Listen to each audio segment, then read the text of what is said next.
Assalamualaikum warahmatullahi wabarakatuh.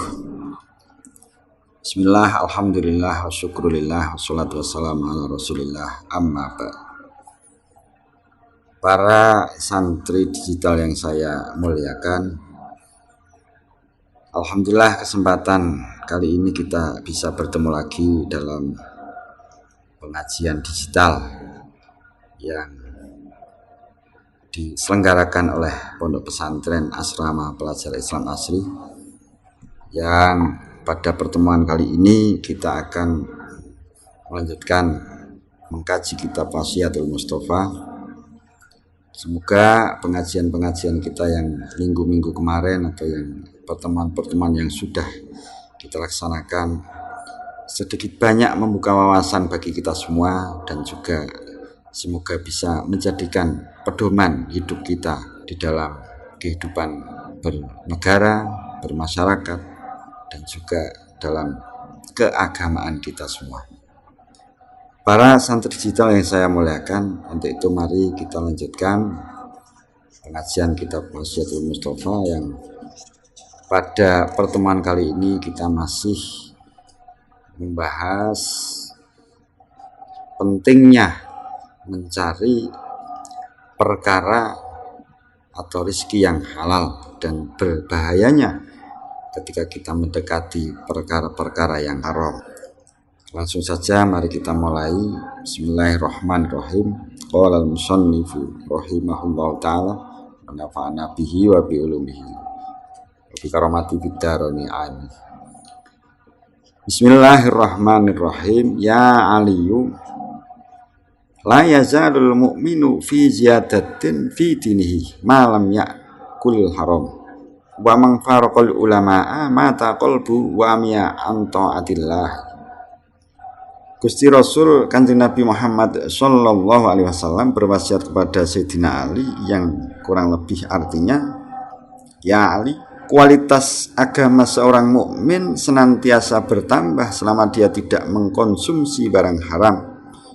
Dan orang yang menjauhi ulama maka akan mati hatinya dan ia buta akan ketaatan pada Allah. Jadi masih membahas perkara yang halal dan haram, sehingga Kanjeng Nabi pernah wasiat kepada Sayyidina Ali yang kurang lebih artinya yaitu memberitahukan kepada Sayyidina Ali bahwa kualitas seorang mukmin itu senantiasa akan bertambah-tambah di dalam keagamaannya selama dia tidak mengkonsumsi perkara-perkara yang haram.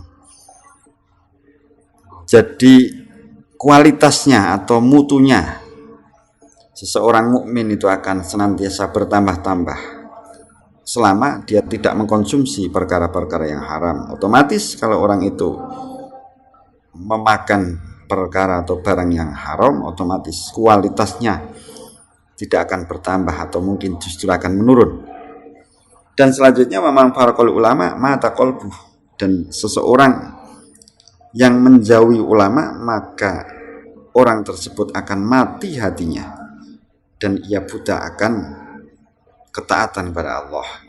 Jadi maka dari itu kita semua santri-santri digital, saya menghimbau, saya mengharapkan kalian semua dimanapun kalian semua berada, selalu dekatlah kepada para alim, para ulama, karena itu adalah satu-satunya yang diwariskan oleh Nabi besar Muhammad sallallahu alaihi wasallam. Maka ada sebuah pepatah atau perkataan yang mengatakan al ulama warasatul anbiya. Jadi Kanjeng Nabi tidak meninggalkan apa-apa, tidak meninggalkan warisan apapun, apalagi kok harta. Yang diwariskan oleh Kanjeng Nabi adalah ulama. Ulama sebagai penerus perjuangan Islam, sebagai orang yang memegang syariat, itulah yang menjadi pewaris atau warisan dari Kanjeng Nabi Muhammad Shallallahu Alaihi Wasallam. Maka dari itu kita semua jangan sampai memisah, jangan sampai menjauhi para ulama, karena ketika kita jauh dari ulama, disabdakan oleh Kanjeng Nabi akan mati hatinya. Orang yang menjauhi ulama akan mati hatinya dan juga akan buta ketaatan kepada Allah. Artinya orang itu tidak akan bisa beribadah kepada Allah karena jauh dari ulama, otomatis jauh dari pengertian agama. Karena memang syaratnya kita beribadah harus tahu tata caranya. Ketika kita sholat juga kita harus mengerti bagaimana kita menjalankannya. Ketika kita apapun berwudu juga kita harus tahu, mengerti bagaimana cara melaksanakannya. Maka dari itu jangan sampai kita menjauhi para ulama, karena ulama itu syurujud dunya wa masabihul akhirah. Jadi al ulama atau ulama, para alim itu adalah lampunya dunia atau penerang dunia dan juga penerang di dalam akhirat. Kita akan mencari ilmu duniawi, kita minta petunjuk ulama, juga kita bertujuan untuk mencari akhirat, kita juga harus meminta ilmu dari para ulama. Itulah wasiat yang disabdakan oleh Kanjeng Nabi.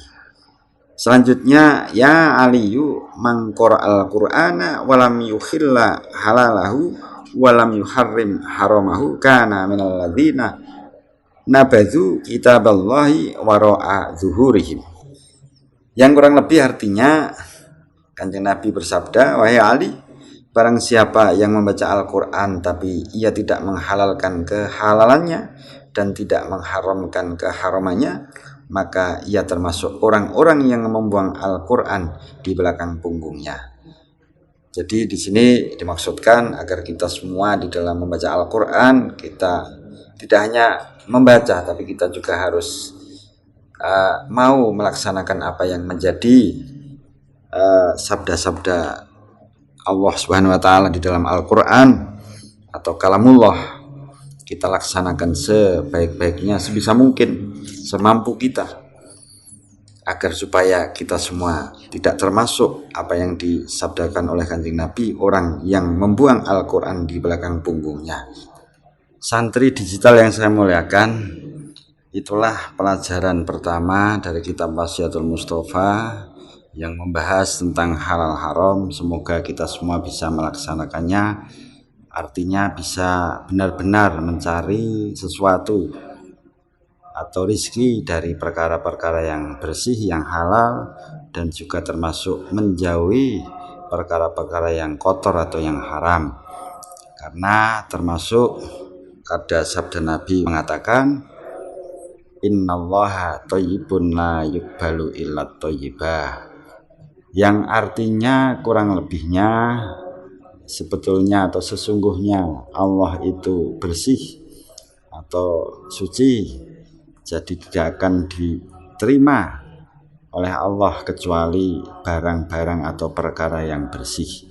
Maka dari itu kehalalan suatu perkara yang kita cari, yang kita konsumsi, itu otomatis akan mempengaruhi kebersihan hati kita, sehingga ketika hati kita bersih, otomatis kita akan bisa melaksanakan kebagusan atau kebaikan-kebaikan.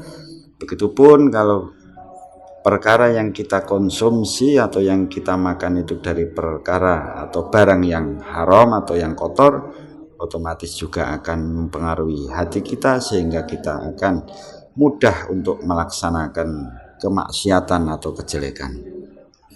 Para santri digital yang saya muliakan, itulah pasal pertama atau pelajaran pertama kitab Wasiatul Mustafa yang sudah kita selesaikan pada pertemuan kali ini. Selanjutnya summa qala faslun fil wudu'i wassalah, insyaallah akan kita lanjutkan pada pertemuan yang akan datang.